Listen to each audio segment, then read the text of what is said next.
Your markers are here. Hello, everyone.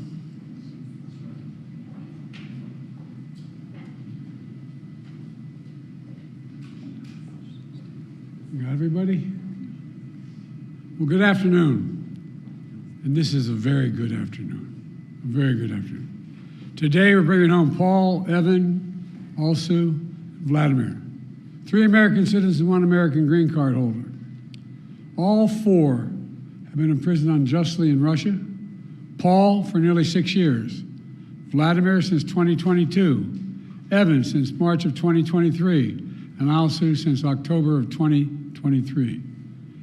Russian authorities arrested them, convicted them in show trials, and sentenced them to long prison terms with absolutely no legitimate reason whatsoever, none.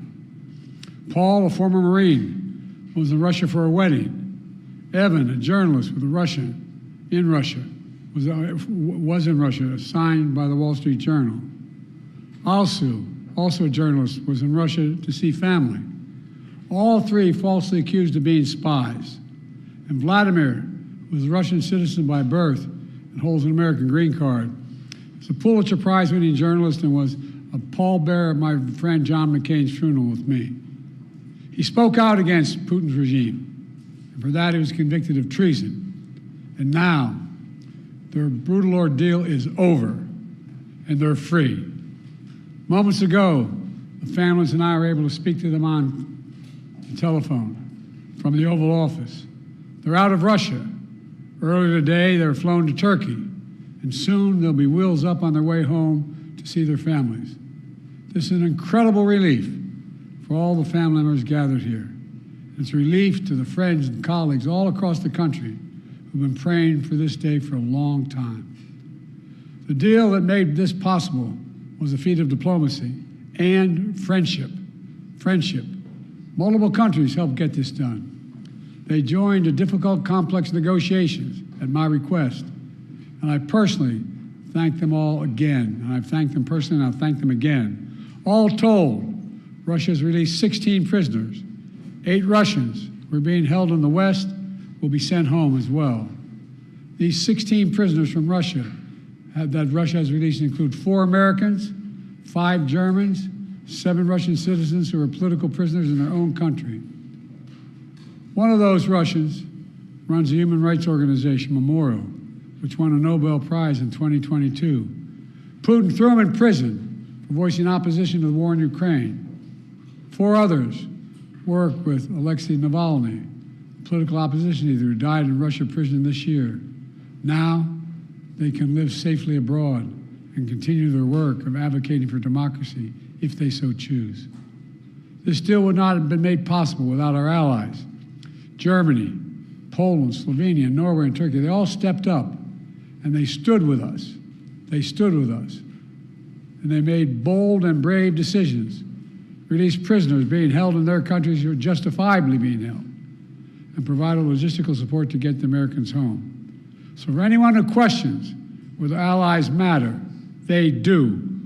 They matter. And today is a powerful example of why it's vital to have friends in this world.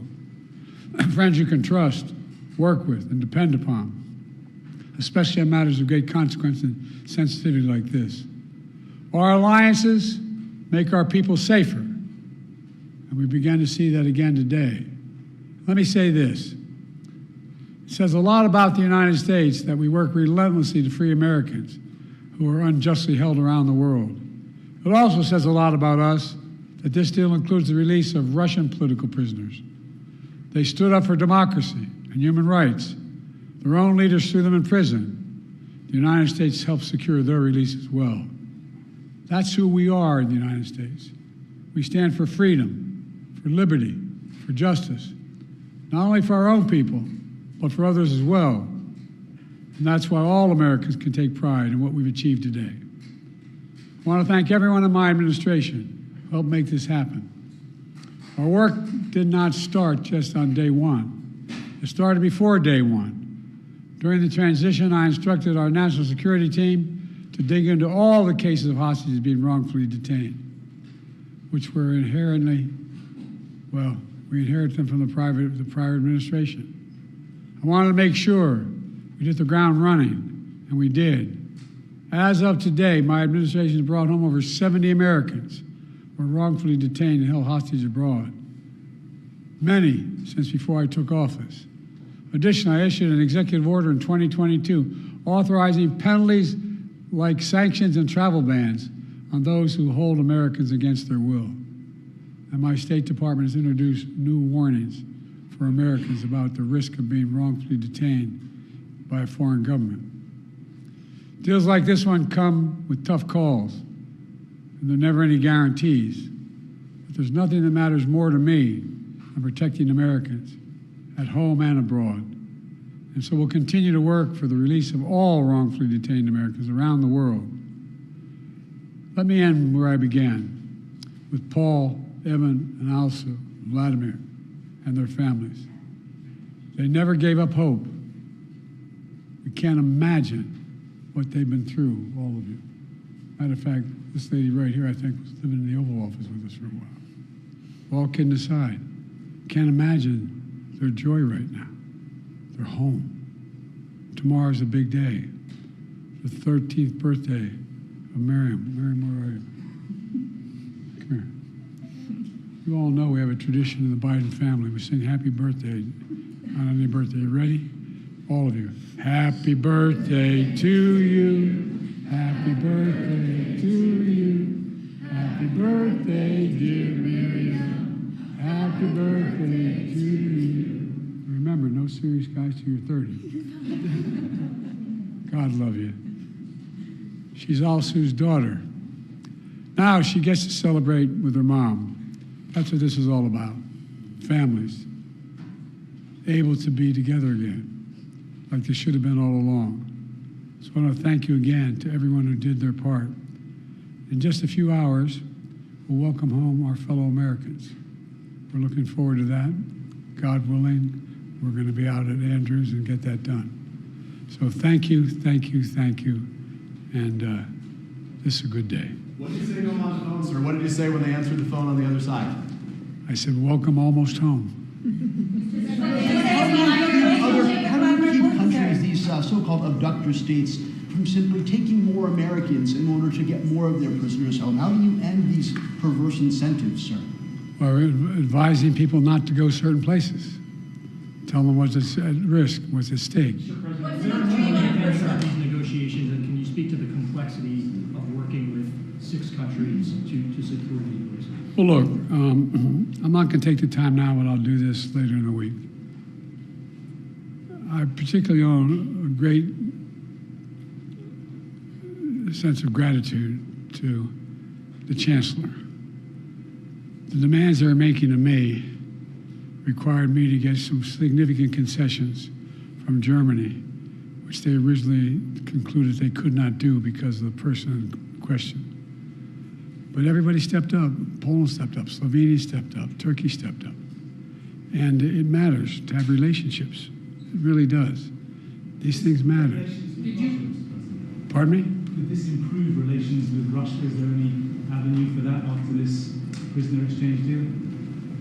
As my sister might say, your lips to God's ears, man. Did you speak to Vladimir Putin about this, or would you be willing to speak with Putin now directly? I don't need to speak with Putin. Anyway. How did you weigh that decision of letting somebody out who sounds like, by the way, we've heard tonight? I got home innocent people. Thank you. All right. Thanks, everyone. Hello, what did you say to your son? As a father, are you speaking with Erdogan or any of the leaders about this? Say that again? Are you speaking with President Erdogan or other leaders about this? Yes, I've spoken to all the leaders about this. What did you say? How do you And feel by as the a way, father? as a father, look, you heard me say this before, and I mean it. My dad had a simple proposition. Family is the beginning, the middle, and the end. Blood of my blood, bone of my bone. I can think of nothing more consequential. I mean that sincerely.